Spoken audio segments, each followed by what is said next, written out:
Magandang araw po sa inyong lahat, mga mahal naming kamundo. Pakinggan po natin ngayon ang pagpapatuloy ng ating kwentong ating pinamagatang, Si Malaginto, ang tunay at totoong hari ng sabungan. Kinagabihan, at iyon ay nataong araw ng linggo. Sa ganap na 7:30 ng gabi, dinalaw ng dalawang sinamang Octavo at Mang Clarito ang mismong bahay ng pamilya ni Mang Cipriano. Asawa ko, huwag kang mag-alala. Malapit ka nang maoperahan sa isang sikat na hospital at magagaling ang mga doktor. Kaunting tiis pa, asawa ko. Ang nalulungkot na pagkakasabi ni Mang Cipriano sa kanyang nakaratay at nanghihinang asawang may sakit. Nanghihinang nagtatanong ito sa kanya kung saan siya kumuha ng malaking halaga ng pera upang ipangbayad sa kanyang operasyon sa nasabing hospital. Hindi naman naglihim sa kanya si Mang Cipriano.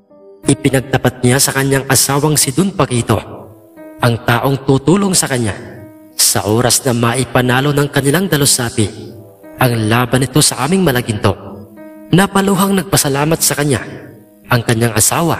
Ngunit ang totoo, asawa ko, wala akong katiyakang maipapanalo ng aking dalusapi ang kanyang magaganap na laban sa isang Malagintong panabong na usap-usapang tunay at totoong hari ng sabungan, ang Malagintong panabong ni Kano. Pero papaano kung matalo ang laban ng aking panabong?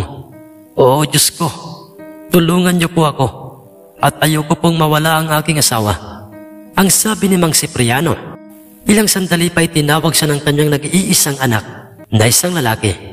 At sinabi nitong, Itay, may dalawa pong mga mama sa labas ng ating nakasaradong pintuang bakod. Hinahanap ka po nila dahil mayroon daw po silang importanteng sasabihin sa inyo patungkol po kay inay. Ganoon ba, anak? Sino sila? Nakikilala mo ba sila? Hindi po, Itay. Bago lang po sa akin ang kanilang hitsura. Naglakad si Mang Cipriano patungo sa kanilang mayor na pintuan upang papasukin ang kanilang dalawang mga bisita. Ngunit naglalaro na sa isip niya kung sino ang dalawang bisitang binabanggit ng kanyang nag-iisang anak. Gabi na, ano kayang sadya sa akin ng aking dalawang mga bisita? At nang makaharap niya sina Mang Octavo at Mang Clarito, ay inaya niya kaagad ang mga itong pumasok sa loob ng kanilang tahanan upang doon sila makapag-usap ng maayos sa kung ano ang importanteng pakay ng mga ito. Mga Ginoo, sino po kayong dalawa? At ano pong pakay niyo sa akin? Ang nooy maggalang na tanong sa kanila ni Mang Cipriano. Pasensya ka na, pero hindi mo kailangang malaman kung sino o ano ang aming mga pangalan. Pero huwag kang mag-alala. Hindi kami masasamang mga tao. Ikaw si Cipriano, ang sabongerong may alagang dalusaping panabong, tama ba ako? At ang asawa mo'y mayroong malubhang karamdaman at kinakailangang maoperahan sa isang pampribadong hospital, hindi ba? Ang sabi ni Mang Octavo. Sinang-ayunan namang lahat yun ni Mang Cipriano.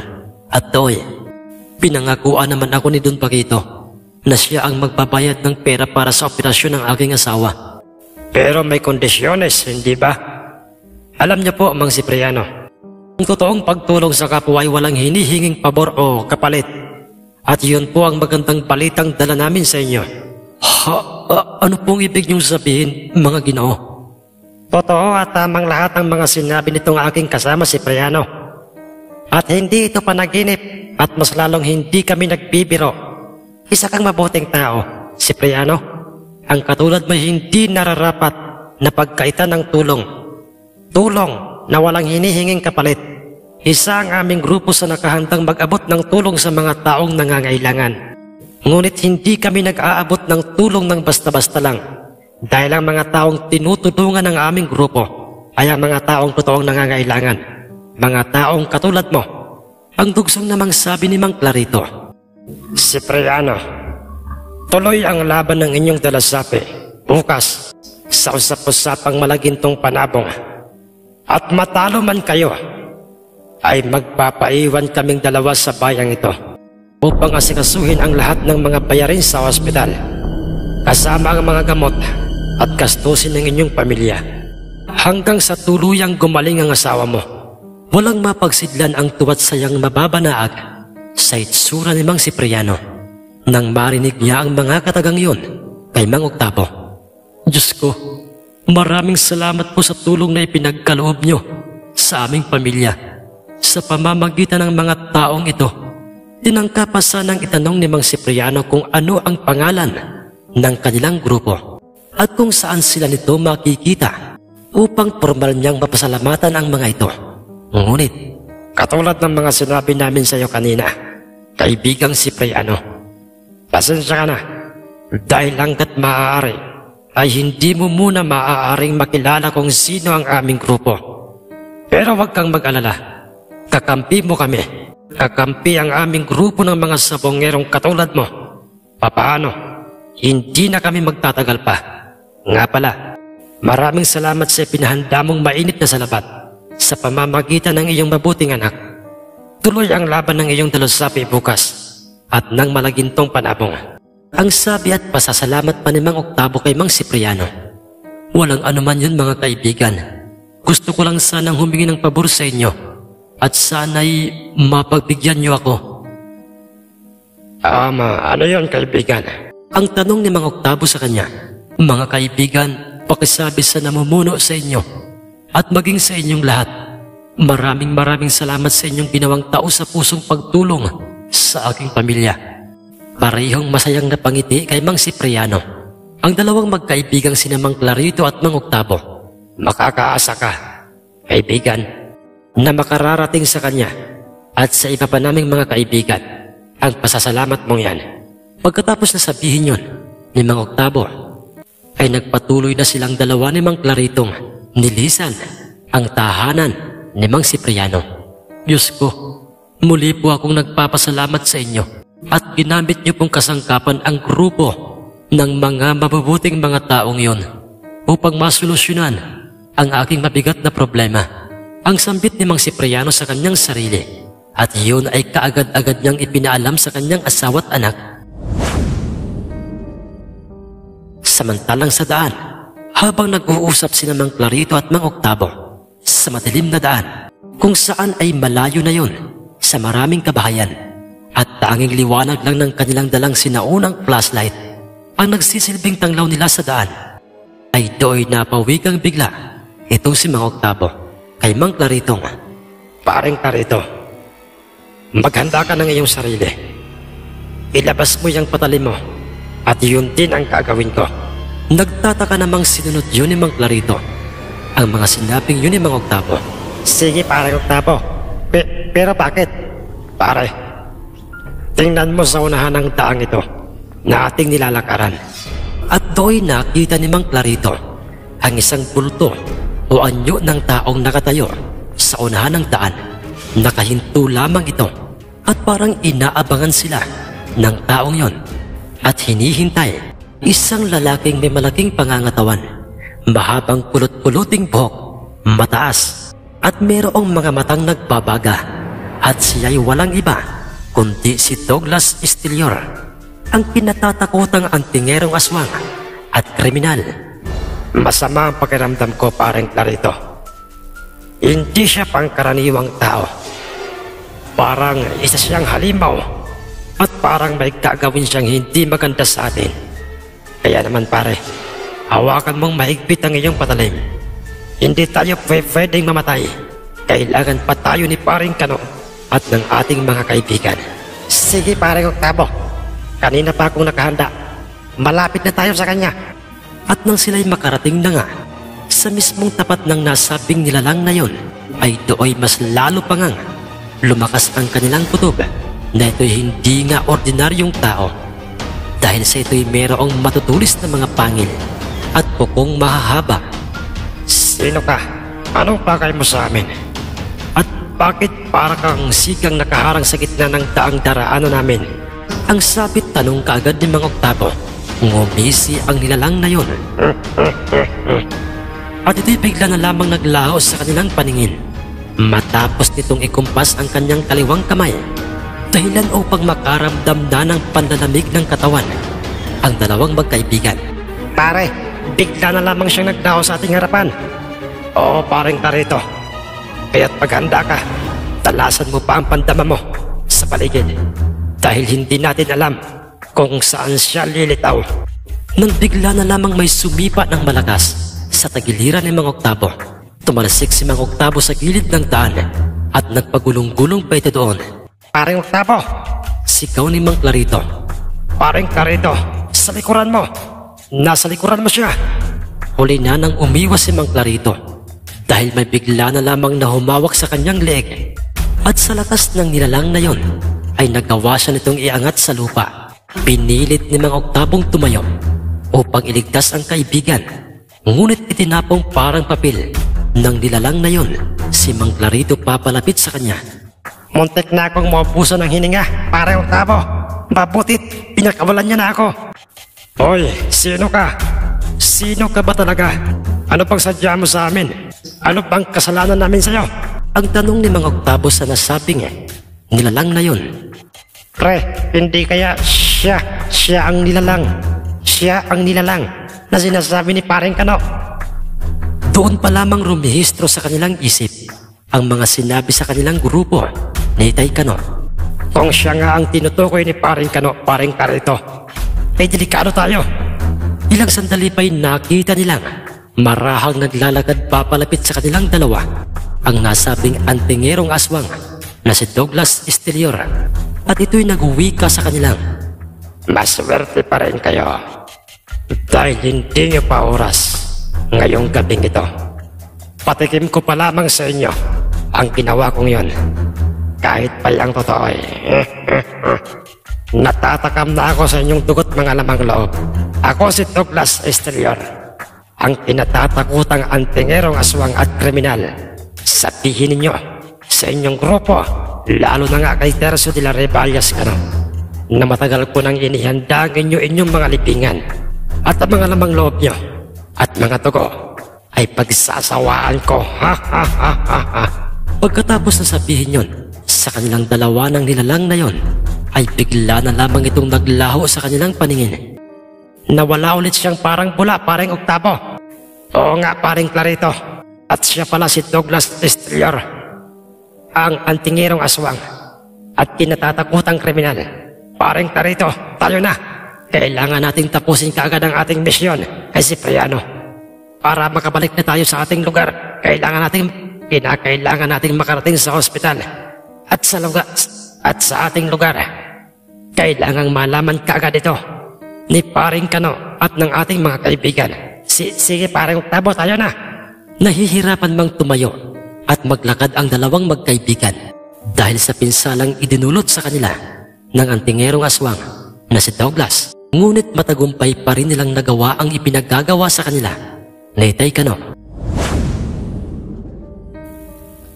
Kinaumagahan at yun ay nataong araw ng linggo, ang araw ng magaganap na bakbakan ng aming malaginto at ng dalusaping panabong ni Mang Cipriano. At kagaya ng palaging nangyayari, isa-isa nang nagsisipagdatingan sa aming tahanan ang mga kaibigan ni Itay, at ang nahuling sumulpot ay sina Mang Clarito at Mang Octavo. Naging abala kami nila Inay sa paghahanda ng mga kape para kina Itay Kano, at habang sila'y magkakasamang humihigop ng mainit na kape sa aming pinalaking balkonahe, ay doon, maaga pa naman mga pare para tayo'y pumuntang sapungan, kaya't may oras pa tayo para makapagkape. Nakahanda na rin si Palaginto. Nga pala paring Octavo at paring Clarito, kumusta na? Ang sabi ni Itay. Kuwan paring Kano, mga pare, wala nang problema kay Cipriano. Nakausap na namin siya. Ngunit hindi namin sinabi sa kanya ang ating grupo kung sino ba tayo. Mga pare, masayang masaya si Cipriano sa tulong na ating ibinigay sa kanya, at nagpapasalamat siya ng marami sa iyo, paring Kano, at sa ating lahat. Masayang muli silang lahat sa ibinalitang yon sa kanila ni Mang Octavo at Mang Clarito ilang sandali pa.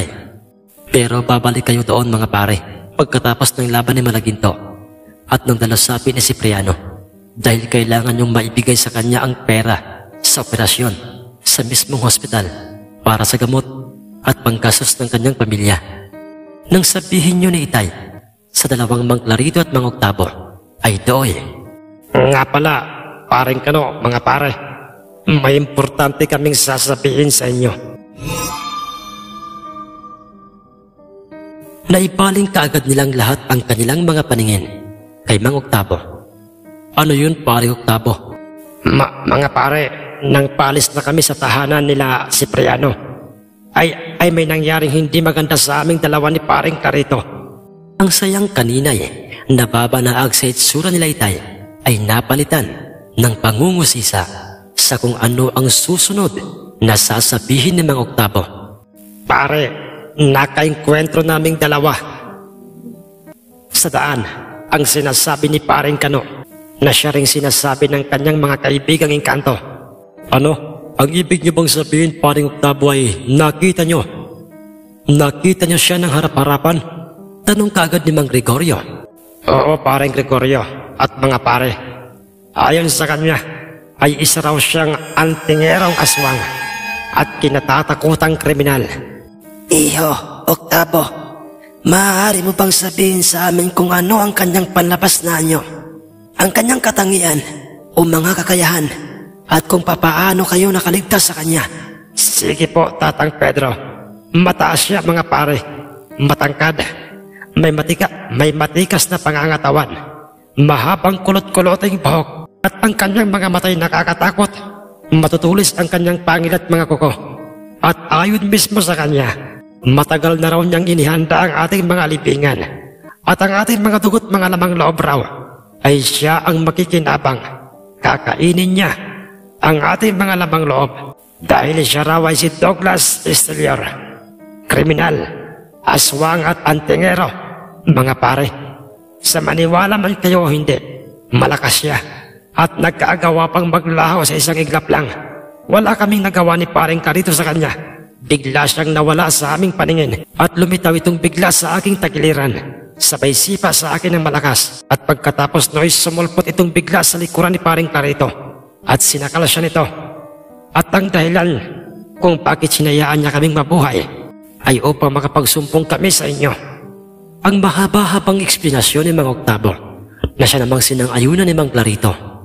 Kung magkaganoon, mga pare, malakas ang hinala kong may isang taong siyang may utak ng lahat ng ito at siyang nagpapagalaw o nag-uutos sa nasabing nilalang na yon, naggagawa ng masama sa atin. Ang sabi kaagad ni Mang Omar. Papaano, paring Omar? At bakit mo nasisiguro yan? Paring Iko, base sa mga sinabi ni paring Octavo, isa siyang antingerong aswang, isang kriminal. At pagka sinabing isang kriminal, ay malamang kikilos ito nang merong upa. Sa madaling salita, isa siyang upahang antingerong aswang at kriminal. At nasisiguro kong tama si Tatang Pedro. Siya ang may gawa sa naging kalunos-lunos na sinapit ni Mang Oscar. Tamang lahat ang mga sinabi ni Omar, mga iho. Dahil sa yung din ang nasa isip ko. Wala tayong atraso sa nilalang na yon. Wala tayong naging atraso sa nilalang na yon na si Douglas Estelior. Katunayan, iniisa sa ating naririto o tayong lahat ay hindi natin siya nakikilala. Kung kaya't naging palaisipan sa akin ngayon kung bakit masama ang pinabalak niya sa atin. Malinaw sa aking isip ang hinalang totoong may tao sa likod ng lahat ng ito. Isang taong may inggit o galit sa ating grupo. At kinakailangan natin siyang makilala. Ang sabi ni Lolo Pedro, dinuksungan kaagad yun ni Mang Rodi at sinabi niyang, kung magkaganaon ay kinakailangan natin maging maagap pagkatapos ng laban ni Managinto sa dalusaping panabong na Cipriano, ay kikilos tayo upang makilala kung sino nga ba si Douglas Estelior. Tama si paring Rudy. Kaming tatlo, nila paring Alfredo at paring Elizar. Ang kagawa noon, magtatanong-tanong kami tungkol sa tunay na pagkatao ni Douglas Estelior. Pagkatapos na sabihin yon ni Mang Tonyo, ay do'y nagsalita na nga si Itay. Kung hindi pa huli ang lahat, mga pare, papaano kung isa sa mga araw na ito ay aatake na sa atin si Douglas Estelior, at sa oras na mangyayari yun ay tiyak magiging madugo ang araw na yon. Magsipaghanda tayong lahat. Magsipaghanda tayong palagi, mga kaibigan. Dahil pag nangyari yon, ay doon natin makikilala kung sino ang taong nag-utos sa kanyang ipapatay tayong lahat.